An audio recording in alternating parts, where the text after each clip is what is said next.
BRTS બસની ટિકિટમાં મહાકૌભાંડ સામે આવ્યું છે। કોન્ટ્રાક્ટરો SMCને નુકસાન પહોંચાડતા હોવાનું સામે આવ્યું। બસના 60 પેસેન્જરોને ટિકિટ નહીં આપેલ હોવાનું સામે આવ્યું। સુકાની એજન્સીએ મેસેજ પાસ કરતા બહાર આવ્યું કૌભાંડ। મેસેજ પાસ કરનાર એજન્સીને બ્લેકલિસ્ટ કરવાનો આદેશ આપવામાં આવ્યો છે। ટ્રાન્સપોર્ટેશન ચેરમેન સોમનાથ મરાઠે અને વિજિલન્સની ટીમે ફાઇન આપીને બ્લેકલિસ્ટ કર્યું છે। કોણે કોણે મેસેજ આપીને SMCને નુકસાન કરનારાઓ સામે પોલીસ કેસ કરી તમામ ગ્રુપ મેસેજ ચેક કરી આગળની કાર્યવાહી કરવામાં આવશે। વધુ માહિતી મેળવી અમારા સંવાદદાતા ચેતન પાસેથી। ચેતન, જે રીતે સુરતમાં BRTS બસમાં ટિકિટનું આ મહાકૌભાંડ સામે આવ્યું છે અને લોકોને ટિકિટ નથી આપતા, શું વધુ માહિતી?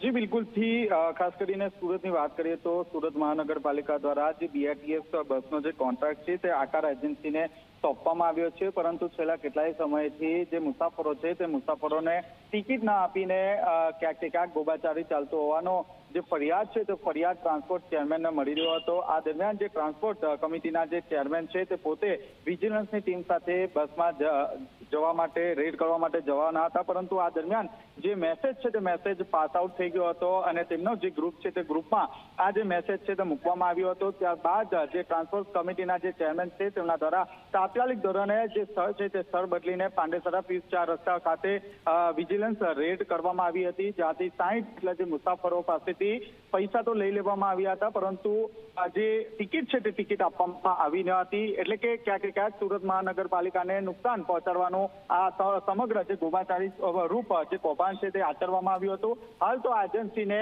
બ્લેકલિસ્ટ કરવાનો એક મહત્વનો નિર્ણય કરવામાં આવ્યો છે। જી આભાર ચેતન, માહિતી આપવા બદલ।